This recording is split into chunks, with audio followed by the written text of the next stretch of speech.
russe par des missiles à longue portée de fabrication occidentale, y compris en continuant éventuellement à tester l'Oreshnik dans des conditions de combat, comme cela a été fait le 21 novembre. Actuellement, le ministère de la Défense et l'état-major général de l'armée russe sélectionnent des cibles à frapper sur le territoire ukrainien.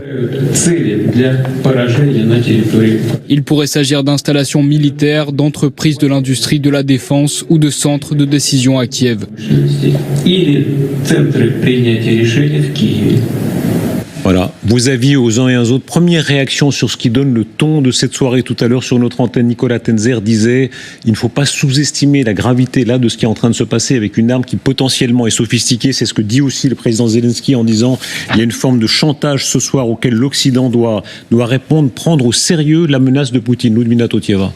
Tout le but de Poutine, c'est de faire peur aux Occidentaux, de faire peur aussi à l'administration qui va venir, l'administration de Trump, pour que ce conflit-là soit gelé et qu'il va pouvoir avancer plus tard. Mais ce qui est plus grave, c'est que maintenant, Poutine, après avoir fait la modification de sa doctrine nucléaire, il dit qu'il pourrait utiliser aussi l'arme conventionnelle, mais pour faire les dégâts qui sont comparables à 45 Hiroshima avec Oreshnik. Et il pointe aussi du doigt le fait que Zelensky, soi-disant, soit illégitime.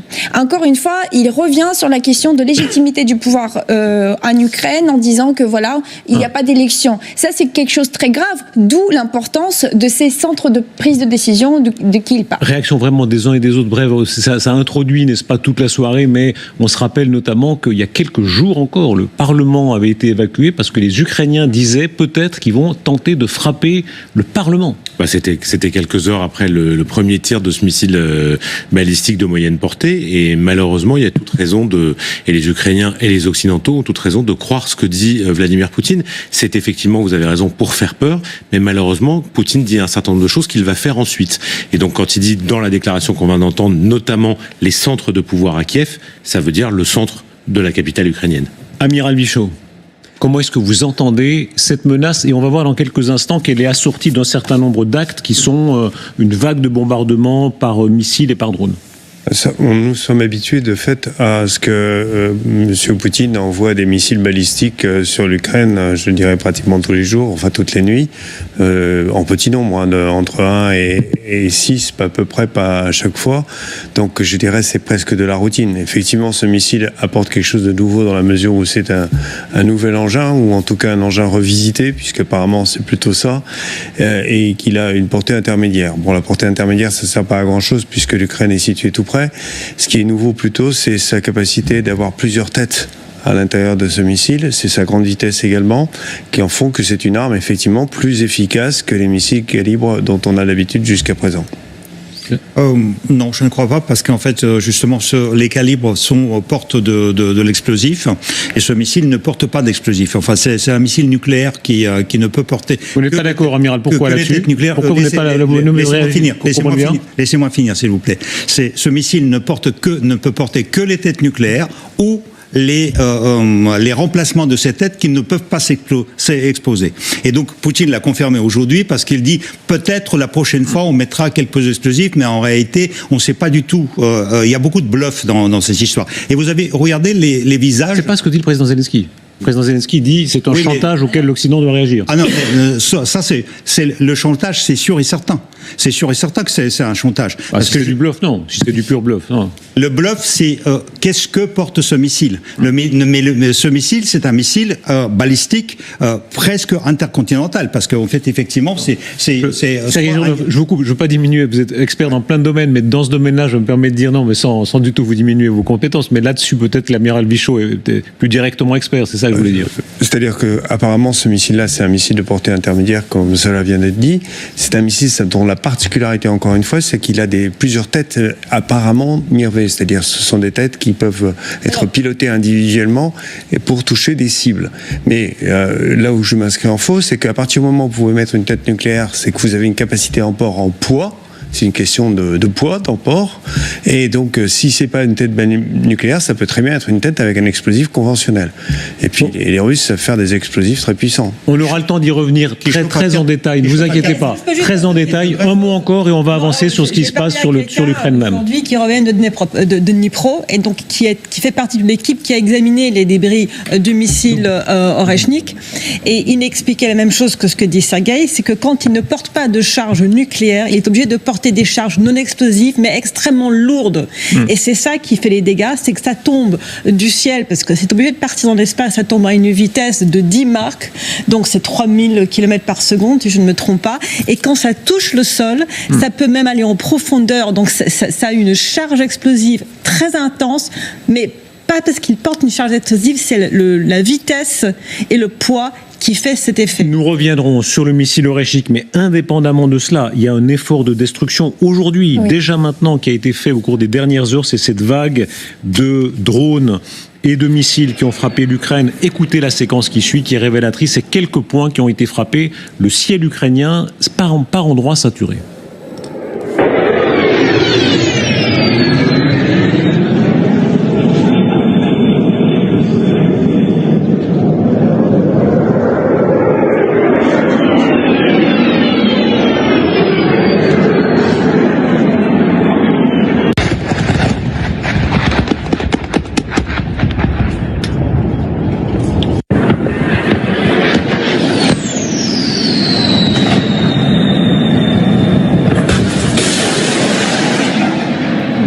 Parce que les drones ne font pas beaucoup. Vous êtes avec nous en direct, Solène Rioux, merci beaucoup. On entend ce soir le président Zelensky qui parle de l'ampleur. Dites-nous un mot de l'ampleur de cette vague de missiles et de drones qui a frappé l'Ukraine ce soir.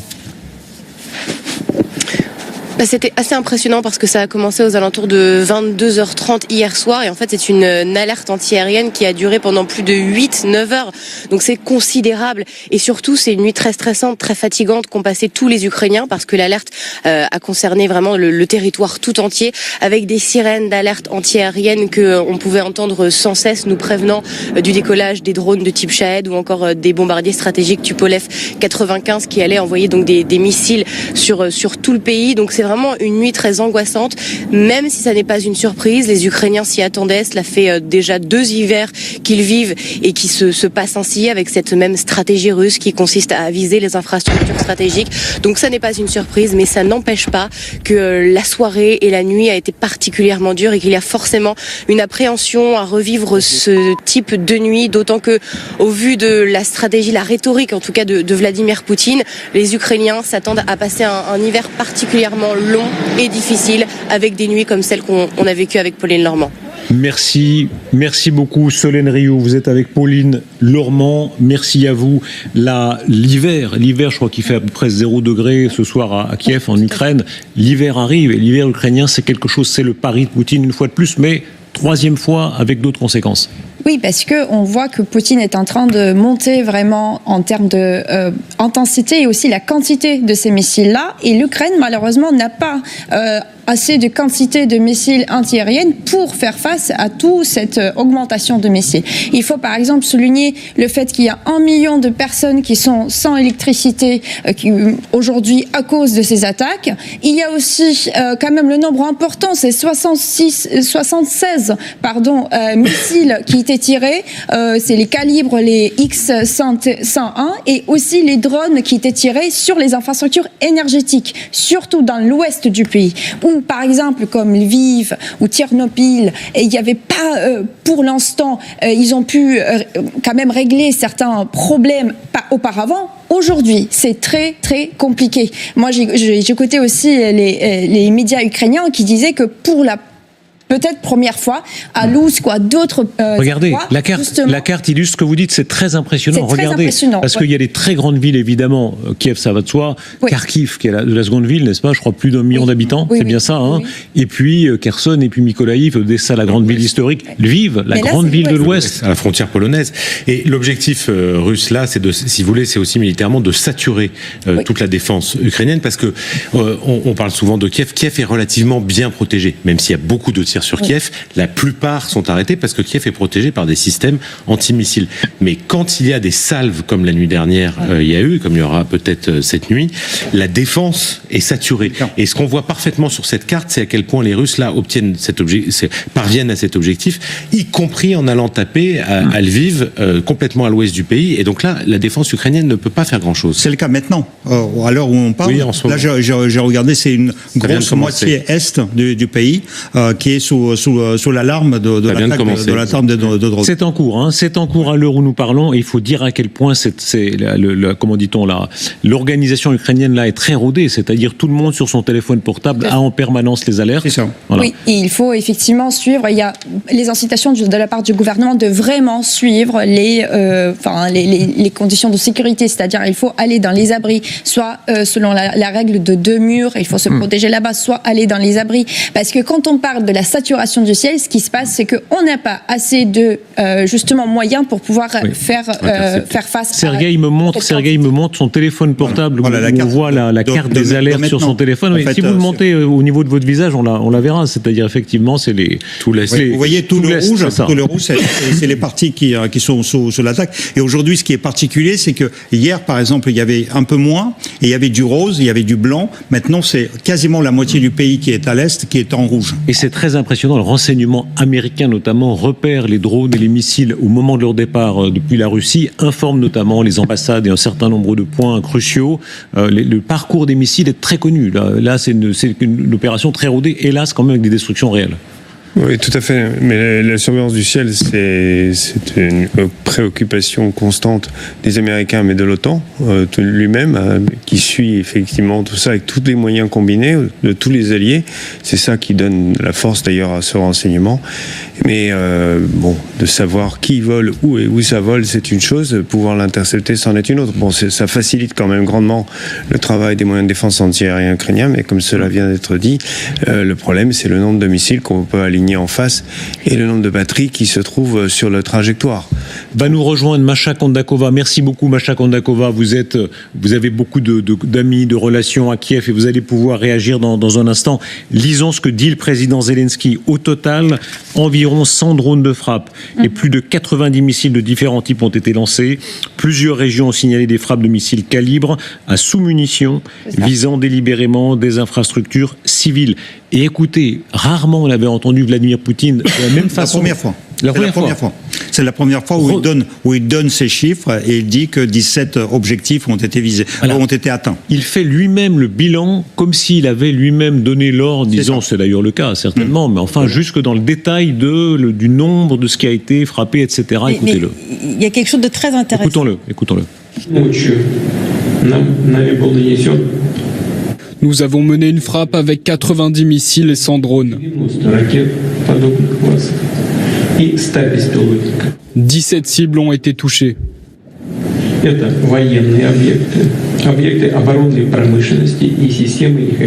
Je le répète une nouvelle fois, ces frappes sont en réponse aux attaques continues sur le territoire russe par les missiles américains.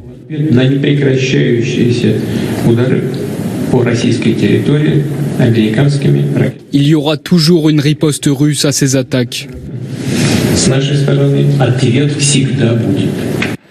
C'est la première fois effectivement où il fait référence directe à ce qui s'est passé. Il a donné le nombre de missiles qu'il avait, il a donné le nombre de drones, et il a surtout a dit que 17 objectifs ont été atteints. Ça veut dire que sur les 190 objectifs, objets volants, il y a seulement 17 qui ont atteint l'objectif. Tous les autres étaient abattus ou détournés. Masha Kondakova, vous êtes une actrice très connue en France et en Ukraine. Quel écho est-ce que ça a pour vous et pour toutes et ceux que vous connaissez à Kiev? C'est un choc. C'est terrible. Je suis partie ce matin, j'ai passé un mois en Ukraine. J'étais à Odessa, à Kiev, à Lviv, à Soumy, parce que je tourne un film qui parle de soldats vétérans sous les prothèses. Vous savez, ma question on nous demande trop, j'ai l'impression. L'Occident demande trop aux Ukrainiens. Il faut tenir la ligne de front. Il faut tenir en arrière de front. Et on se tient, mais en fait, quand on parle de la ligne rouge, c'est cohérent à la ligne de résistance des Ukrainiens. La ligne morale, la ligne physique, la ligne militaire. Et jusqu'à l'arrivée de Trump, Poutine va à petit feu détruire l'Ukraine. Ce que j'entends disent des Ukrainiennes autour de moi. Le contraste est sévère entre l'Ouest et l'Est en Ukraine. Et quand j'entends, je suis complètement d'accord avec les spécialistes, Sergei, Ludmila, Luca. Effectivement, il faut descendre quand on entend l'alerte, quand votre téléphone sonne. Mais c'est pas possible de le faire tout le temps, c'est juste impossible. On est parti en tournage, il y avait les chahettes qui sont volées sous notre tête. C'était 5h30 du matin. Qu'est-ce qu'on peut faire? On était dans un bus. Tu vas nulle part, tu attends et tu entends, tu écoutes. Où est-ce que ça va arriver? Oui, vous montrez tout de suite les images qu'il y a certains gens qui suivent oui, il y a des gens qui m'attendent. Elle va dans la salle de bain parce que c'est le seul endroit qui est le plus protégé. Mes parents sont passés aujourd'hui 8 heures sans électricité. Il fait très froid à Kiev, en Ukraine aussi. -5. Sans électricité, sans de l'eau chaude, sans pouvoir se réchauffer ou boire quelque chose de chaud, je ne sais pas comment des gens vont survivre. Troisième, l'hiver de cette ampleur inhumaine. Je trouve que l'Occident nous demande trop. On se tient, mais il faut peut-être une autre réaction.